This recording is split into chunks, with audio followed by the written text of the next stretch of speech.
right, this is working. Great. Thank you. It's great to be here. Thank you for that kind introduction. Daniel, congratulations on a great book. Thank you so much. So why don't we start? I don't know how many of these we'll get through, but we'll try. How and why did you write this? I mean, it's very different than a book about the Koch family. Wichita is very far from New York, and the Kochs are very different than, the Jewish founding families of Wall Street. So, there was two New York Kochs actually, but David Koch and his brother Frederick. That's later. That was much later. I think in Jackie's apartment, right? Yeah, that's right. Right. I think the through line that connects both of those books is this idea of legacy, and of dynasty, and of power, and of money, and of how people use these things to change the world in both cases, major ways, but different ones. And in terms of how I came upon this story, I sort of just stumbled into it.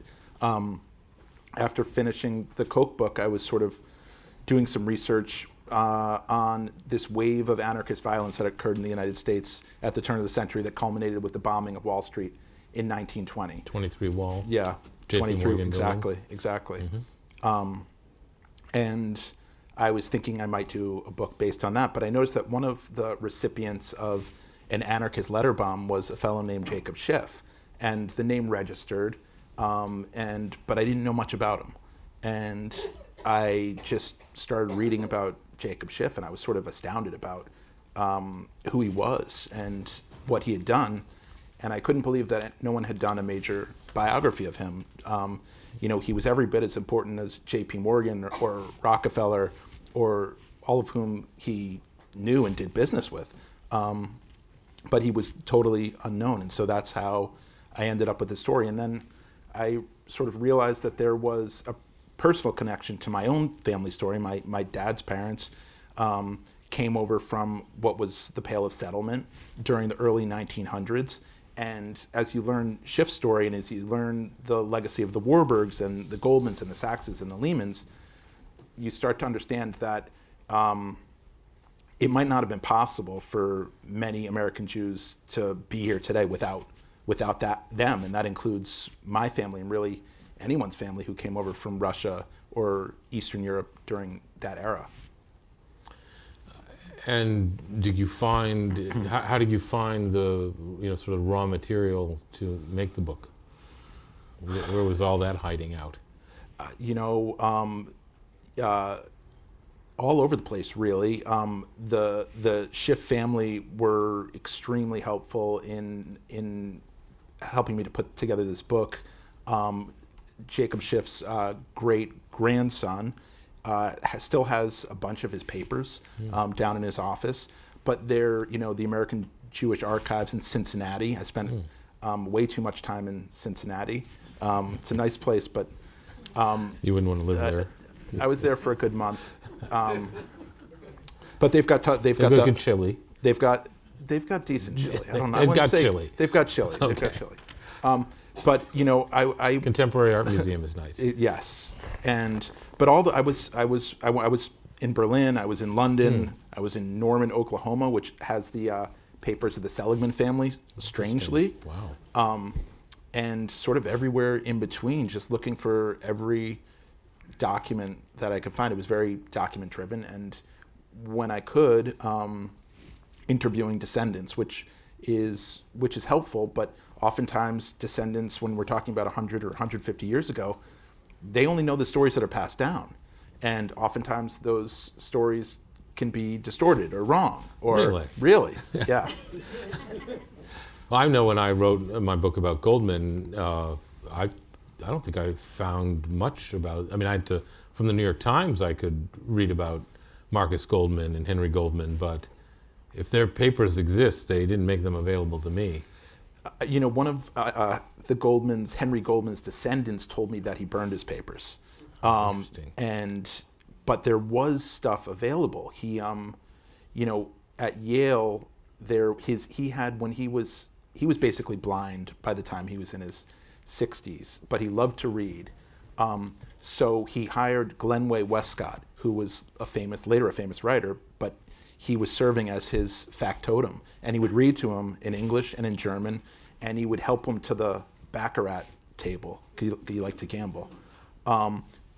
Glenway Westcott's papers have a lot of reminiscences about Henry Goldman. So in order to find the stuff about the Goldmans, because there really wasn't that much, I had to go through all those side angles. Him putting the commercial paper in his top hat. The commercial paper, Marcus Goldman, but beyond that. Right. That's tough. Yeah. I managed to write a 500-page book, about it, so I was able to find some stuff. So,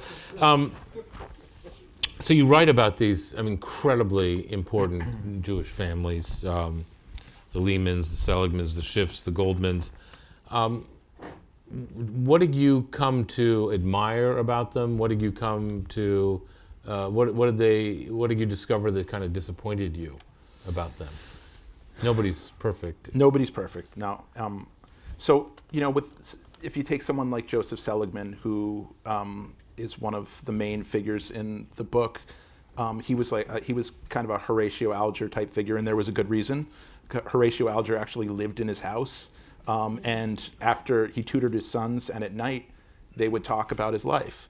And Joseph Seligman, immigrant peddler, within 30 years, Ulysses Grant is asking if he wants to be his Treasury Secretary. So just an amazingly smart guy. He was also an anti-corruption crusader, but he also took part in the 1869 gold corner on Wall Street that caused a mini crash at the time. So I guess you could say that was a little disappointing. Lehman's had slaves, and that is something that was hard to reconcile. They did. They were they owned slaves. Their business was built upon the slave economy. Cotton. Yeah, cotton. They in the Reconstruction era, I found evidence that they were managing plantations at that point, and it wasn't really a system that was too much different from slavery at that point. But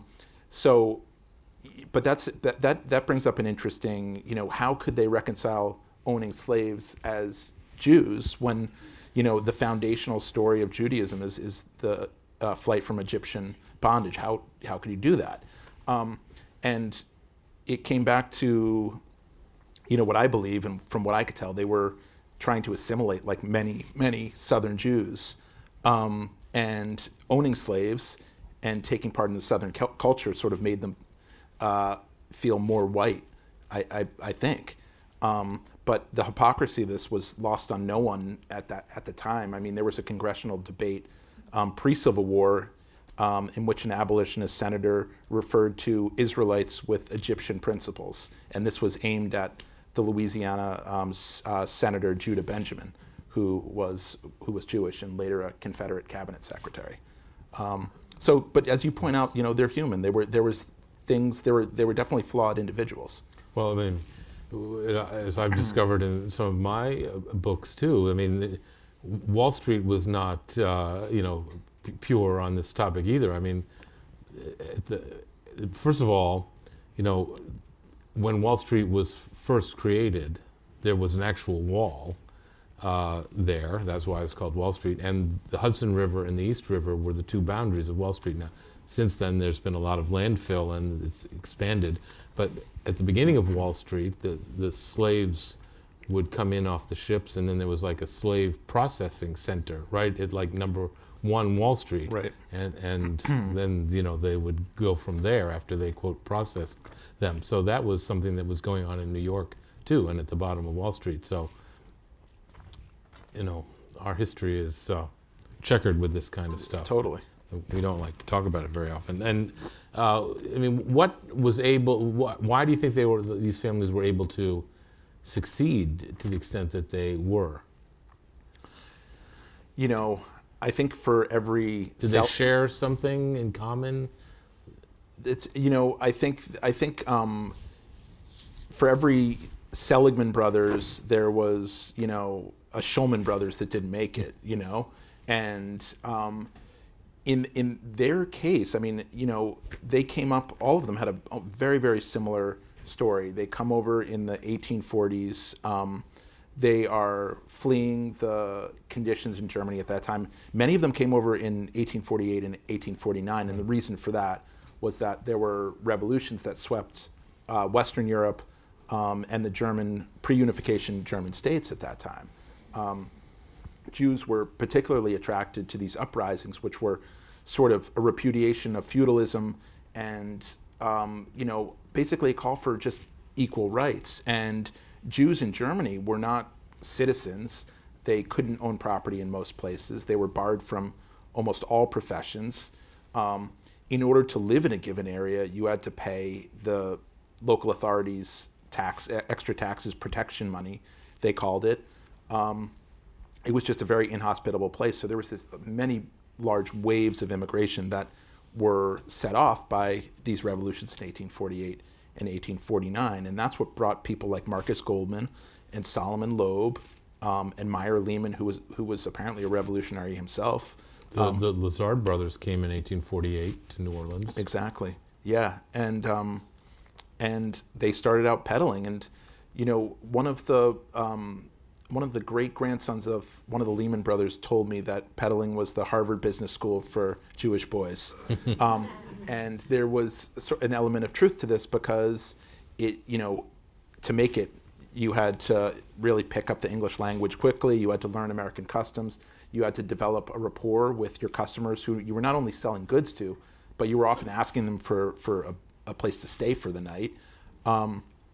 So it also lent itself to the rapid accumulation of capital, which they channeled often into stores, and that's how all of these firms ended up getting started. Yeah, it is incredible. Like the Lazard brothers, they had a women's clothing store in New Orleans, right? And they had it for 1 year, and then it burned down, and they had to but they saved the inventory, and they took the inventory, and then they traipsed across Mexico to San Francisco with the inventory for the gold rush, and they started selling clothes, women's clothes, and then eventually miners' clothes to, the people involved in the gold rush, and then turned that into trading gold bullion. And that's how the Seligmans did. The Seligmans did something very similar, where they ended up opening a store in San Francisco right around the time of the gold rush. San Francisco basically burns to the ground right soon after that, and because they'd had an experience with, they were somewhere in upstate New York, and the town that they were in burned down. And so when Jesse Seligman, who was one of his younger brothers, opens a store in San Francisco, he says, I've got to open it in a brick building. It's got to be a brick building. And he did, and it was one of the few structures that survived there. So they made a killing. So one of the things I've always been struck by is the distinction between literally the Jewish Wall Street firms and the non-Jewish Wall Street firms. Literally, the Jews could not be part of, J.P. Morgan or Morgan Stanley or the WASPy or the Catholic firms or Merrill Lynch or whatever it was. And so that's why they created their own firms. And then they were also prevented from, doing business with, sort of the more established U.S. industries like banking or railroads, or, that's why they ended up, underwriting, schmata companies right. and retail companies. How did you, what was your reaction when you sort of stumbled upon this fact as well? I mean, it was interesting. There definitely were two distinct Wall Street worlds that in some cases there was some overlap, and the notable exception there would be Kuhn, Loeb, and J.P. Morgan, which actually, because of who Jacob Schiff was and what that firm was, they were basically at the top of railroad finance in addition to Morgan and really a select few firms. But you're right, the Lehman Brothers, Goldman Sachs, they were pushed out of all of that. And what it ends up doing is forcing them to be innovative. And I'm sure you're right about this in your Goldman book. But Henry Goldman and Philip Lehman, link up, and Which always struck me as incredible. it's incredible, right? They they're created in a the joint back- venture. They And Lehman tried to have a joint venture with Lazard too. I mean, I thought you guys were competing. Yeah, well, there was a lot of collusive behavior back then, That's but true. but Including an in this antitrust lawsuit about that. right, but they join up, and they've been pushed out of. They both of them had tried to get into the railroad finance. That was the hot place to be, and they end up sort of pioneering the modern IPO because they'd been pushed out, and they start looking at firms like Woolworths and Sears and Studebaker, and all these companies that had just been passed over by Morgan and other major firms. And that's how both these firms in the early 1900s were, they weren't major firms Tiny. in the least bit. Yeah. Yeah, and that's how it all begins. Yeah, I mean, Goldman did the Sears IPO because they had a relationship with the family that started Sears. Yep. And that's what they were sort of relegated to do. Absolutely, and I mean, Goldman had relationships with a lot of commercial paper. They were selling commercial paper, and Lehman had, through the commodities business, a lot of money, and so it was a good marriage. They could approach the Goldman's clients and do some of these deals, and that's how it worked until the 20s, I think, right, when There was a blow up. they broke up. You know. And I was always struck, that I mean, you I think write about this a lot. I mean, Henry Ford was extremely anti-Semitic. I think we can make that point. But yet, the Ford family chose Goldman to lead the Ford IPO. What's astounding to me about that is that the Goldman Sachs would have taken that business, because what Henry Ford had done at that point wasn't that far in the past. And Henry Ford, through his Dearborn Independent, made people like Jacob Schiff, he sullied their legacies for until today, frankly. And even the Goldmans and the Sachses factored into these conspiracy theories. But again, I think it comes back to this idea that they were striving to assimilate. So it was a huge deal. It would have been a huge deal for Goldman Sachs to land that business. Huge, very competitive. Everybody wanted that business. And there were stories about, Robert Lehman, how Bobby Lehman was over the moon when a Lehman partner got a board seat on a major oil company, not because it was lucrative, but because it signaled something about the firm and its ability to break into these these markets that were previously barred to them. Yeah, I mean, the Sidney Weinberg ended up with like 35 board seats at 35 different companies. Yeah. And people were kind of astounded that he could do that. Well, because it signified that Goldman Sachs had arrived. Exactly. And of course, now you don't have board seats if you're an investment banker. I mean, it's like not something that was done anymore. But at the time, that was a very important way to signify that you had all these connections and could get business. And to exert control over the businesses. I mean, that was, there a lot of collusion. Yeah, there was, especially before the trust busting era. This is how this is how it worked. Everybody had board seats on each other's railroads, and that's how they kept peace in the railroad industry until it all fell apart. Can you tell us the story of Joseph Seligman at the hotel in Saratoga Springs? Sure. Yeah, Joseph Seligman in the late 1800s was probably not just America's top Jewish banker, but he was probably one of America's top bankers at that time.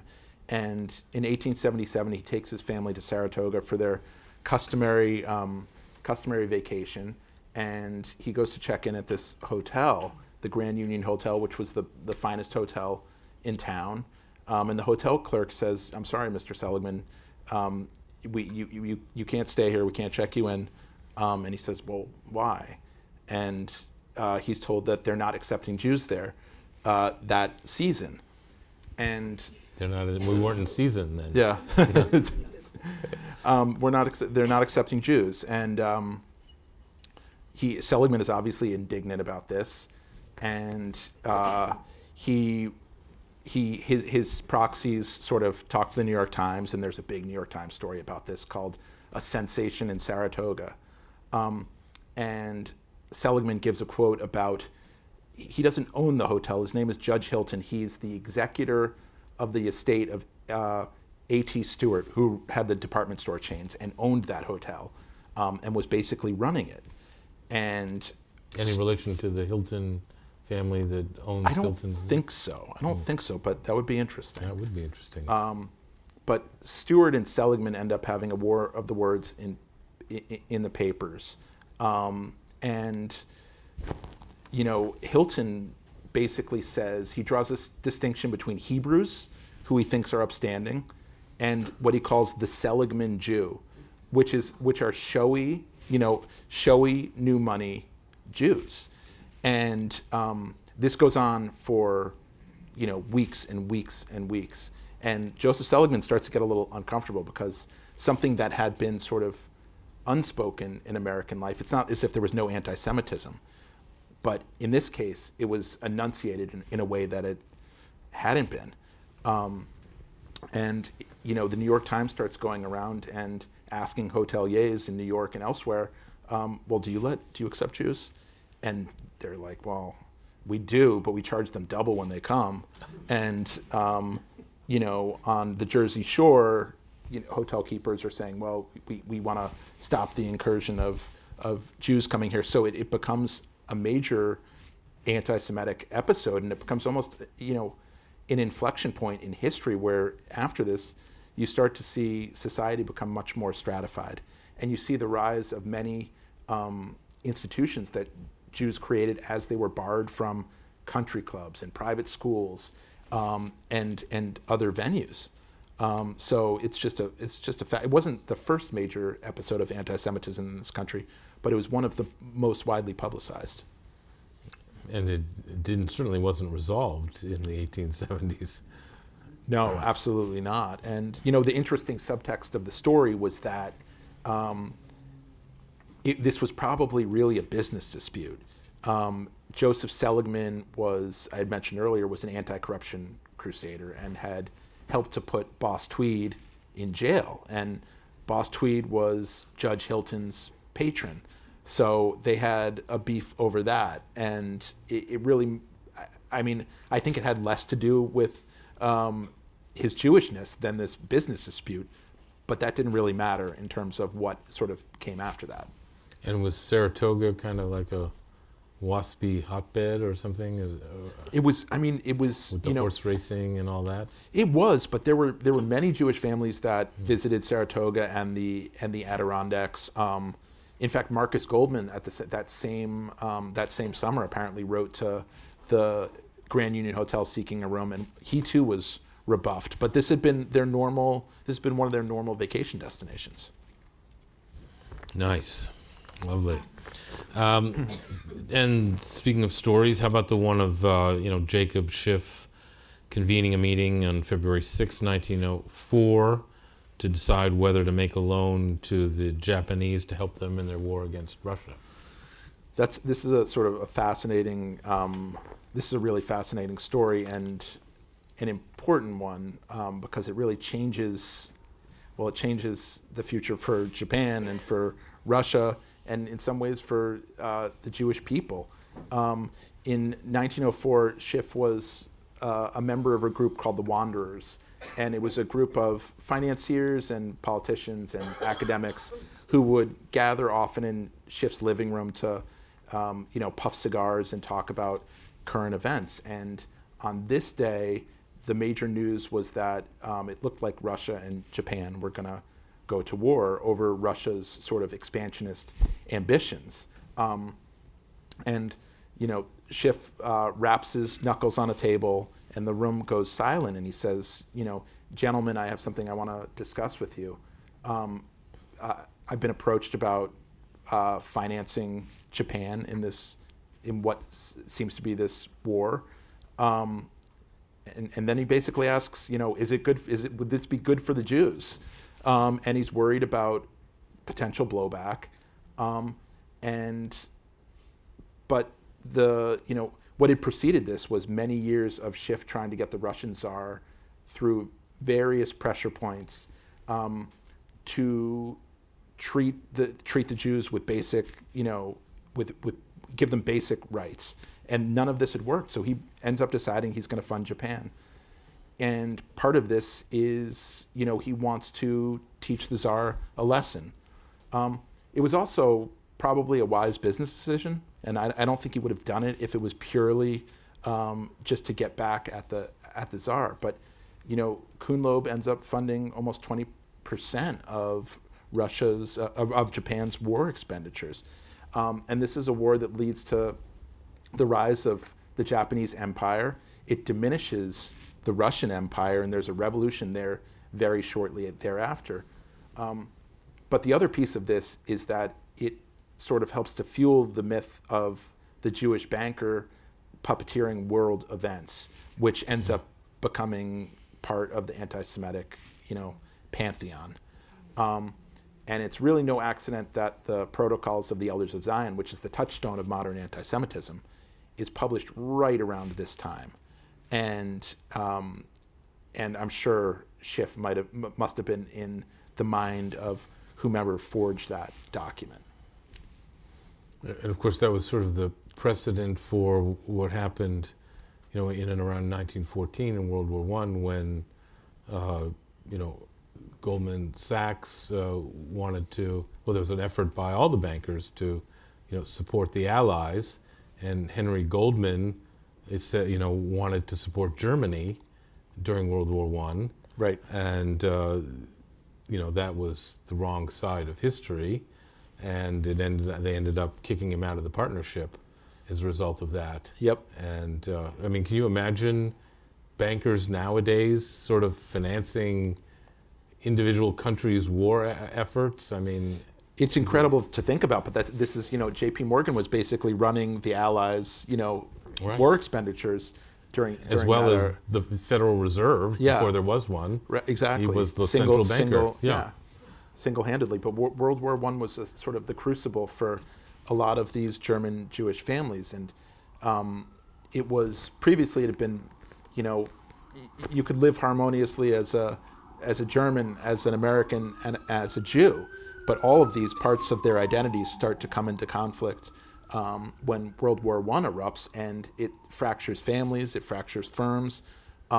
Goldman Sachs wasn't the only firm in which there were a lot of disagreements. There were many disagreements in Kuhn and Loeb about whether they should fund the Allies.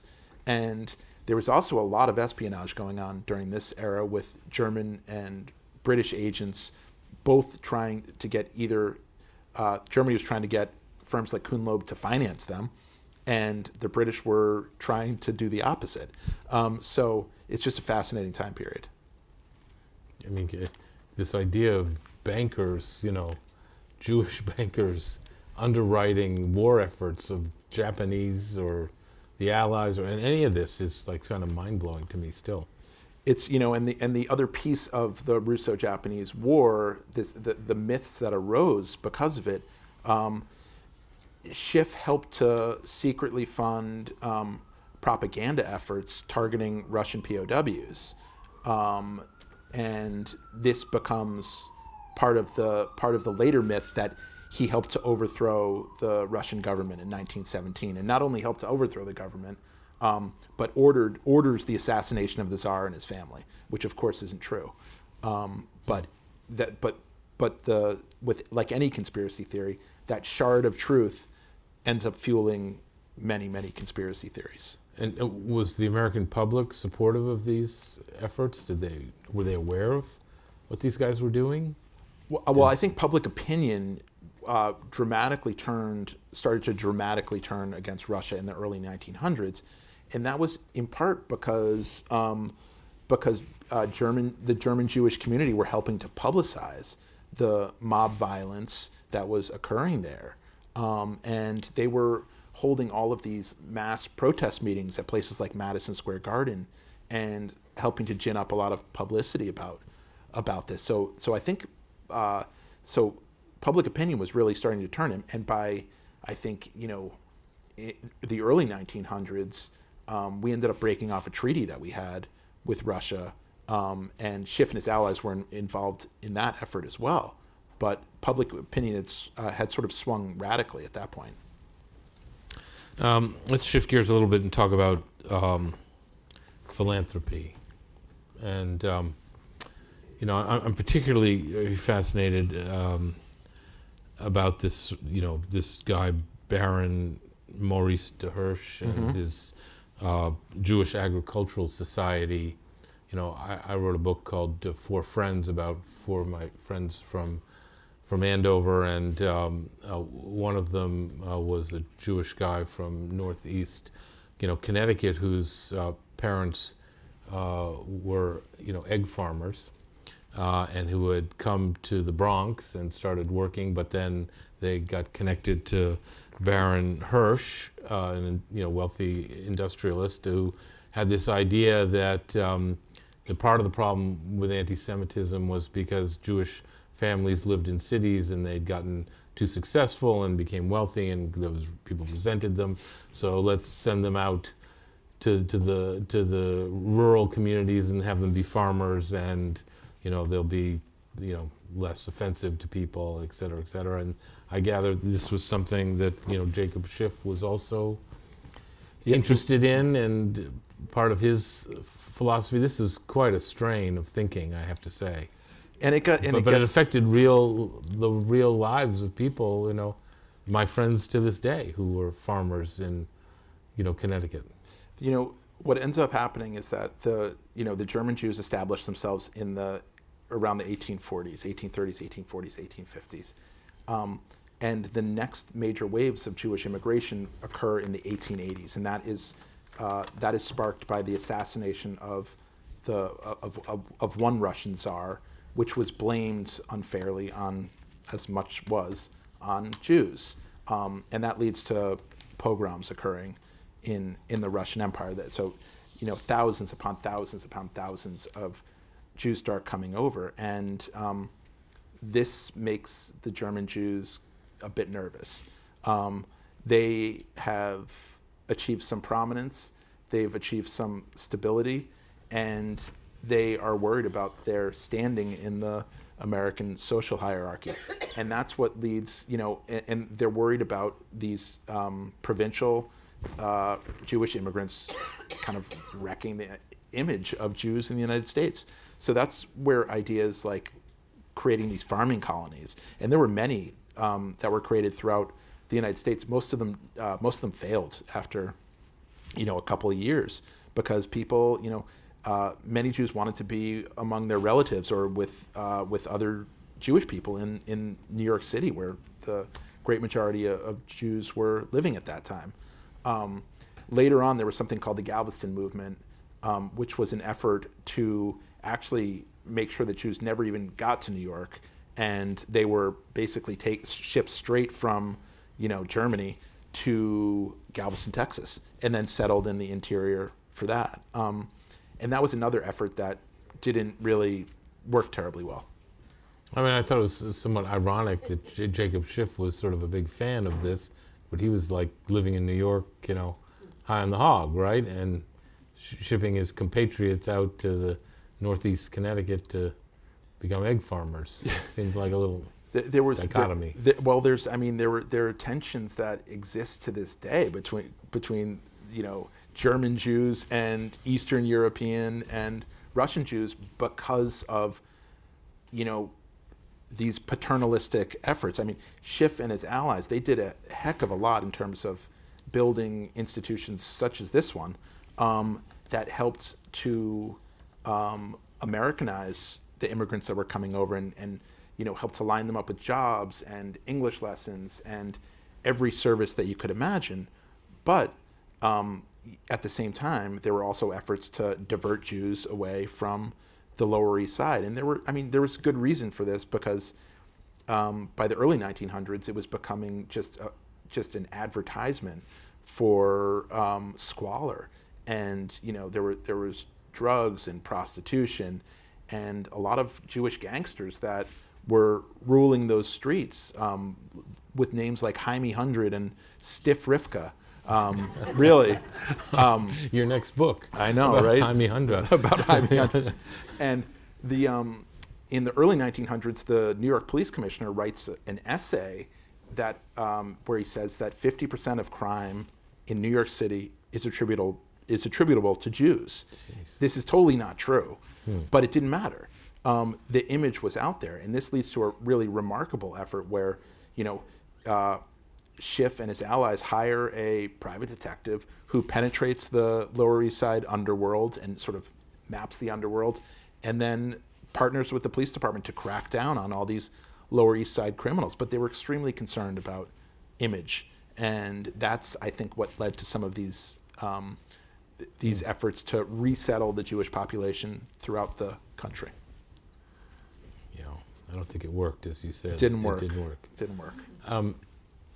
Have you given any thought to sort of the way sort of those families created their banking partnerships, and how it's evolved into today's gargantuan Wall Street firms? There are still some partnerships, obviously, but now they went from private partnerships to public companies, and we talked about DLJ, which was not, of course, a Jewish firm, but becoming the first firm to go public in 1970, which was against the New York Stock Exchange rules and really forever changed Wall Street. Right.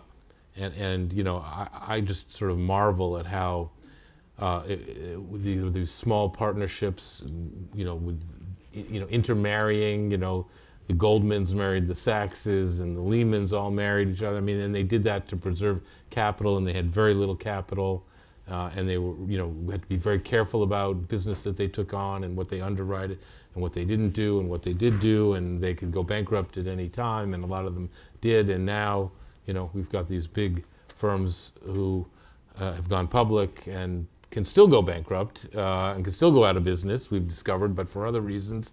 Have you thought about how these firms have evolved and, what we're sort of left with today that started with these firms? It's interesting because for most of Kuhn and Loeb's history, early history, when it was doing a huge amount of business, there were only like four partners, maybe six partners.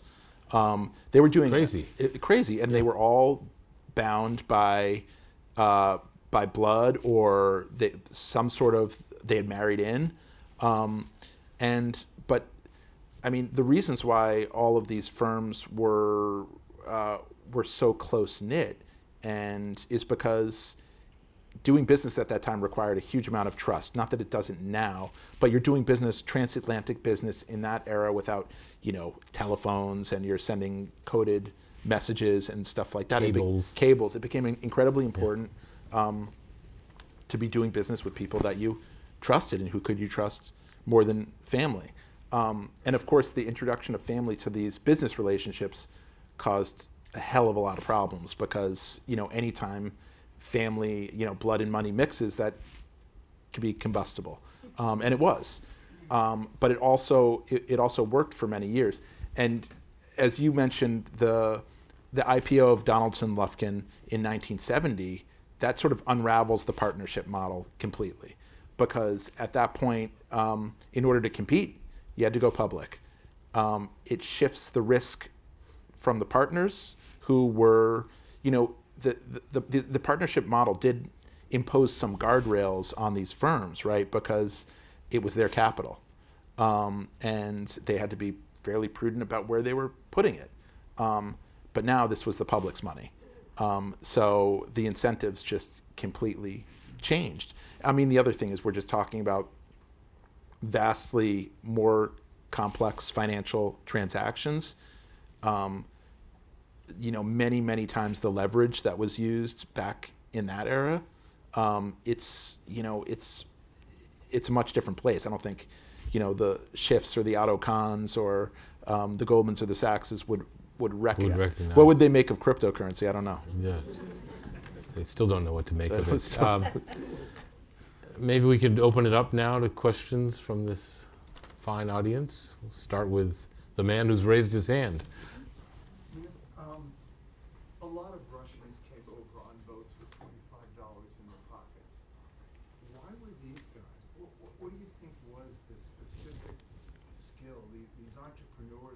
selling cotton.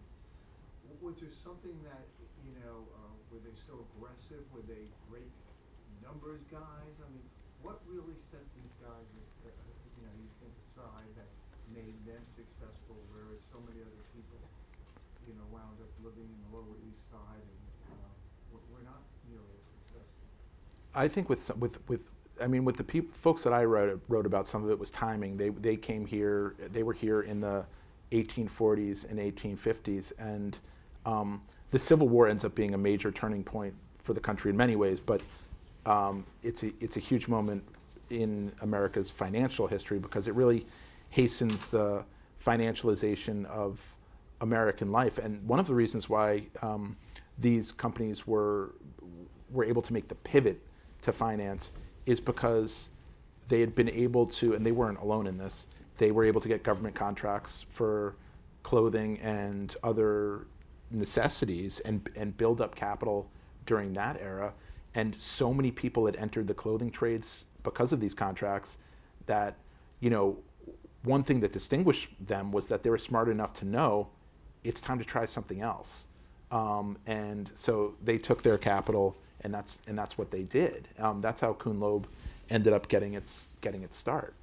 But as I said, there were some of it was timing, some of it was luck, some of it was being in the right place at the right time. Some of it was in the case of Jacob Schiff, he came from a family that had a fair bit of financial connections already. So by the time he landed in the United States, within 2 years he had his own brokerage, and they were working on fairly major transactions, and that must have been because of his European ties. It sounds like they diversified, and that was unique for them. They, the Lehmans were involved in not just the cotton trade, they were involved in insurance, they were involved in real estate. To some extent, they were involved in the railroads. So yeah, they were diversified. And they had the Montgomery outpost and the New York City outpost. Exactly. So they had north-south connection, which benefited them during the Civil War as well. And they had a brother-in-law in Liverpool, so they could launder their black market cotton there, I guess. And as you said before, history is kind of written by the winners too. So all the people who have sort of struggled, unfortunately, their stories get lost. Right. Sure. Were the Rothschilds also part of that group? The Rothschilds. The Rothschilds didn't end up having a major presence. The Rothschilds didn't end up having a major presence in the United States. A fellow named August Belmont was the Rothschilds, financial proxy here, but they didn't make a major bet on the United States, which was, a developing market at that time. What is interesting is that in Frankfurt, where Jacob Schiff and his family grew up, Schiff came from a prominent family of religious scholars and merchants and businessmen, and the Schiffs had one of the grandest houses in Frankfurt's Jewish quarter, which was called Jew Street, if that gives you a sense of how Jews were viewed at that time. And what's interesting is that Meyer Rothschild, the patriarch of the Rothschild banking dynasty, ends up buying that house. And that's where he raises his family. So there was some crossover there. You mentioned the New York Times coverage of the Saratoga incident with Sulzberger and Ochs being German Jews as well. Did you find any relationships between the Wall Street titans and those guys who also built this establishment? There were very fast, yes, many. Jacob Schiff, I think, helped to tee up the deal in which Adolf Ochs bought the New York Times. And I think for a period he was an investor in the Times. Schiff had a lot of correspondence with Ochs, that's at the New York Public Library, and it's quite interesting. Oftentimes he would write to him about the latest pogrom in Romania or the Russian Empire, trying to get the New York Times to cover it. And at one point they had a huge blowout over Schiff didn't like how an editorial that had mentioned him in the paper in passing, and they eventually reconciled. But yes, they did have a relationship. Wasn't he at a party to the 1904 conversation? Yes, and he was in the room. He was Yeah, in the room I for that mean- conversation. Can you imagine that? I mean, that's absurd. It's Yes, sir. This may be off topic, but can you talk about the ways in which the story of the German Jewish financiers in the U.S. was similar and was different to, like, the story of the Rothschilds in Europe or the Sassoons in India? I don't. That's a great question. The Seligmans are a good example of this because they tried to model themselves based on the Rothschilds. There were eight Seligman brothers, which was great because it allowed them to sort of divide and conquer. And Joseph Seligman, who was the eldest brother and sort of the father figure, he thought of them as the American Rothschilds and was always trying to piggyback off what they were doing and try to get in on deals that the Rothschilds were working on. But they ended up establishing, as the Rothschilds did, partnerships in London, in Paris, as well as in Germany, in a conscious effort to emulate their success. I think now there's a lot more awareness of anti-Semitism. There is an article that talks about the end of the Golden Age. The time period you're talking about is before the Golden Age of Jews in the United States. So I'm wondering, first of all, it's not really clear to me how a Jewish financier makes money, if they're venture capitalists, or how that actually works. Do they open businesses? And then how that interplays with the anti-Semitism at the time. How limiting was anti-Semitism as as it would affect a financier making money? It wasn't terribly limiting to them in terms of, it wasn't terribly limiting to them in terms of their ability to make money, and all of these companies made money in different ways. Kuhn and Loeb made the bulk of its money through underwriting railroads, and also some sovereign bond offerings, such as funding the Japanese. The Lehmans made the bulk of their money in commodities, not just cotton, but coffee, oil, and other things. The Goldmans and the Sachses were involved in really they were sort of pioneers in commercial paper, so making short-term loans to various businesses. Anti-Semitism, modern anti-Semitism, as distinguished from sort of ancient anti-Semitism, that era really begins as, in the early 1900s. And the turning point, and this comes back to Henry Ford, the turning point is when Henry Ford buys this newspaper called the Dearborn Independent, which has a circulation, one of the largest circulating papers in the country, and fills it with conspiracy theories about Jews that are based upon the themes of the protocols of the Elders of Zion. And in fact, he's working directly with the Russian that imported the protocols to the United States. And for 7 years and 92 issues, he attacks Jews for everything you could possibly imagine, for causing wars and financial panics, to wrecking baseball. Literally, this was anything. These articles were translated into many languages, including German, and the burgeoning Nazi movement blanketed Germany with these articles during the early 1920s. And Hitler himself was a major fan of Henry Ford.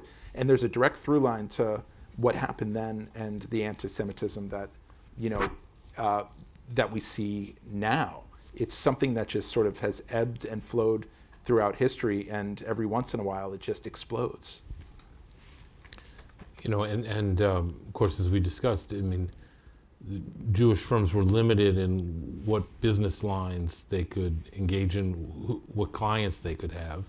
So they, like Kuhn and Loeb could, for some reason, be involved with railroads, but other Jewish firms could not, and that's why they ended up underwriting Sears and Woolworth, and also Jews sort of got involved in created the M&A business because they weren't allowed to, underwrite bonds. They weren't allowed to underwrite IPOs, and so they became advisors to deals.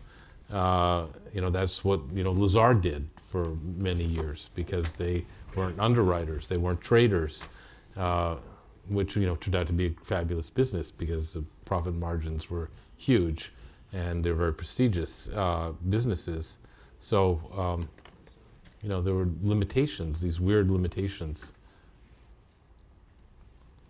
Maybe it's because you're talking more about finance, but I think one of the most important things I read about in the book was how people became merchants. And they went all over the country, opening stores and that type of thing, including Goldman in Memphis. What do you call it? The name of the hotel business there that became a major department store in Memphis, Goldsmiths. And in the book, this was a very important part for the whole history of the Jews getting out of it. Yeah, I mean, German Jews who came over in the 1840s and 1850s ended up, forming a great many different, not just investment banks, many department stores. Macy's is one example. I think Bloomingdale's as well. And so yes, it definitely wasn't just finance. They were involved in many different types of, forming many different types of businesses in the United States. I mean, but in many cases, not really by choice. I mean, they were sort of forced into being in the department store business or the Shmata business. I mean, they were peddlers for a reason, and that was because that was the job that they were familiar with from the old country, and this was the only job that their fathers and their grandfathers could do. So when they got to the United States, that was what made sense to them. Did these families do anything to help the Eastern European Jews that were living on the Lower East Side to assimilate, or did they just? They did a huge amount. I mean, they poured millions and millions of dollars into efforts to help Jews assimilate, English lessons and job training programs. Jacob Schiff was instrumental in forming the Henry Street Settlement House, which helped to provide medical care to people on the Lower East Side. So they were extremely, as much as we talk about efforts to sort of send the immigrants out of New York, they were also very much working with the Jewish community there. And the 92nd Street Y was very much part of these efforts. English lessons were taught here for Russian and Eastern European immigrants, and Schiff considered it a key part of what he called the missionary work with the Russians on the Lower East Side. Yes, this gentleman. You mentioned the Schmata business. I'm thinking about Levi Strauss, and I'm thinking, that's a German family that moved to New York and then moved to San Francisco during the gold rush. Which bankers backed them? Which bankers back Levi Strauss? Wells Fargo? Wells Fargo, perhaps, and Wells Fargo. There's a Lehman connection with Wells Fargo too, because one of Meyer Lehman's brothers-in-law helped to found or purchase Wells Fargo, I believe. But I think there was also a Lazard connection. Eventually, the Lazard Bank left San Francisco. Like when I wrote my book about Lazard, and the firm was essentially founded in San Francisco as a bank, right? The publisher thought, we'll go to San Francisco and do a talk. And I flew all the way across the country, and I get there, and nobody shows up. which is of course a rite of passage for authors, but because nobody remembered that that bank had anything to do with San Francisco, because it quickly shifted to New York, Paris, and London, which makes sense. Well, here we go, over here. I have two questions. You can pick one or both. How would you describe the evolution of these families generationally? You have the immigrant, peddler turned magnate, and that's a drive for success, I would say, and for putting the effort to be successful. And fast forward a few generations ahead, and it's a comfortable life, and it may be different drives. And second question, very different. How would you describe, or what role does religion play for these families? Are they religious? Are they secular? Does it have a role in the way they look at their Both of those are very good questions. The answer to the second one is that it varied a bit. Some families were quite religious, but many German Jews were attracted to Reform Judaism, which really had come up through Germany, and it was this, obviously this idea that religion needs to evolve with the times, and the Eastern European and Russian Jews tended to be Orthodox. So many of these German Jewish families were striving so hard to assimilate that by the early 1900s they were celebrating Christmas, and they weren't. The Seligmans were involved in the forming of the Ethical Culture Society. And this, interestingly, your questions both sort of feed into each other, because the next generation, while the fathers might have been sort of a bit more religious, there's a progression where each generation is assimilating. And it really depends in terms of their business drive. You've got second generation folks like Philip Lehman and Henry Goldman, who were quite dynamic and who were extremely important to the development of those businesses. And then, in some cases with the Seligman firm, you had folks that were just sort of showing up at the office and collecting checks. So it was a bit of a range. Yeah. Daniel, speaking of assimilation, my understanding from the book was they really weren't that in favor of a separate Jewish state.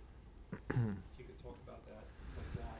Yeah, that's interesting. That's another interesting aspect. There's so many, so much of what happened then. There are so many modern day echoes of it, and that includes with the skirmishes that you're seeing inside and outside of the Jewish community over Israel and over Zionism. Many American Jews and German American Jews were opposed to the idea of Zionism in the early 1900s because, for one thing, it was a bit of a wild idea. Nobody thought it was going to actually pan out. But Jacob Schiff clashed bitterly with the Zionists because he believed that the establishment of a separate Jewish state risked supporting this age-old myth that Jews could never be good citizens and they were only loyal to each other. And he feared that this was going to end up stirring up anti-Semitism. So obviously Schiff dies. He was right about that. He was right about that. And I mean, but they one thing that they understood perfectly well at that time, and this is why the German Jews and the Eastern European and Russian Jews were tethered, is because they understood that they were in this together, and no one was really going to distinguish whether you were from Frankfurt or Odessa, and that's why German Jews expended so much money and effort to help these immigrants to acculturate. But the default position among many American Jews in the early 1900s was opposition to the creation of a separate state, a separate Jewish state. because they thought that America was their refuge. Things start to change in the 1920s when there's a very harsh immigration law that's imposed, and that basically ends Jewish immigration to the United States for the next 40 years. But there's an interesting parallel between what's going on today. Hold on. I'm sorry. This lady here. Why, if everything was on the Lower East Side at that time, why was the Y built up here? Why did they? This is that's where the German Jews lived. Do we have time for 2 more questions? All right. So, I'm sorry to be greedy and get No, the no. second one, but what do you call? Given the level of influence that these families were able to exert, and the prominence to which they rose, why do you think they were relatively unsuccessful at opening up immigration in the run-up to the Holocaust? Well, I think they had spent decades upon decades battling nativist politicians to keep the doors of immigration open. And, Schiff, who was the unelected but undisputed leader of American Jewry, he had died by 1920. There was no real unifying figure in American Jewry. But what was happening in the country during World War I was, a cauldron of ideologies, and this was when there was a Red Scare, and this ends up building the case in the Congress and elsewhere to restrict immigration. I'm not sure if there was anything anyone could have done at that point to roll that back. I think one of the things that struck me about your book is the level of detail. And you're talking about dinner parties and people are what they're saying at dinner parties. Tell us a little bit about the ability to get that kind of information. And I know also in the book you're talking about the length of time that it took you to research and write the book. You talk about having your son being like an infant and then he's in 3rd grade. Right. So, Right. So tell us a little bit about the process of information gathering and distilling it, because it just struck me as like that's a lot of detail. That's a good question, and when I started this book, I told my agent, I'll be done in 2 years, and he was like, I don't think so, and of course 8 years passed, but I think it was worth it. We won't ask my wife actually about that, but in terms of one of the reasons why it took so long is that it required going to so many different places to find those details. Like, if I was in an archive and I found the wedding menu from when Jacob Schiff was married, those are good details to add into a chapter. Or just, there was I found the seating chart at their wedding at some point, so I could say, okay, Louisa Goldman was sitting next to, one of the Lehmans. So that's how some of that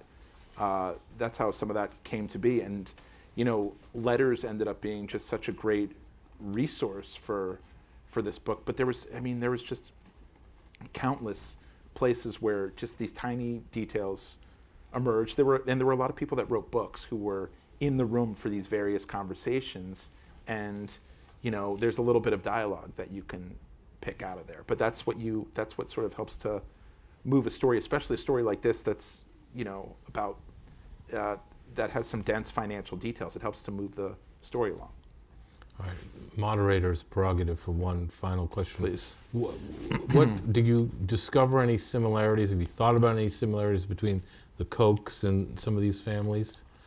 It's yes, I have thought about that to some extent. And if you look at someone like Charles Koch, who was the sort of the main figure in the Sons of Wichita book, and Jacob Schiff, who is the main figure in this book,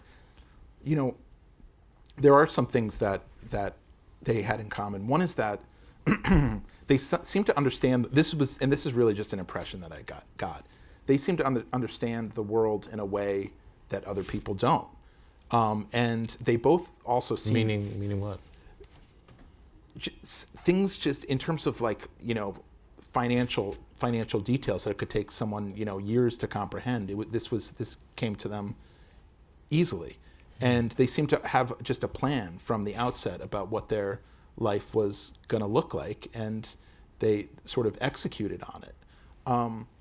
Both of them also seem to feel as if they have a responsibility to, to give back in various ways and to exert and both are fairly comfortable exerting their influence and their power. Both of them grew up in households where they were fairly strict and, hard driving fathers. So that's another thing that sort of unifies them. But there's also, many differences as well. Has our generation gotten softer? Should we Yes. be tougher on our kids or something? I don't, it's not in me to do that, but, I don't think no, so. Me neither. Yeah. Yeah. Well, thank you. This was great, Daniel. Thank you. Thank you so much. Appreciate it. And thank you all for those great questions.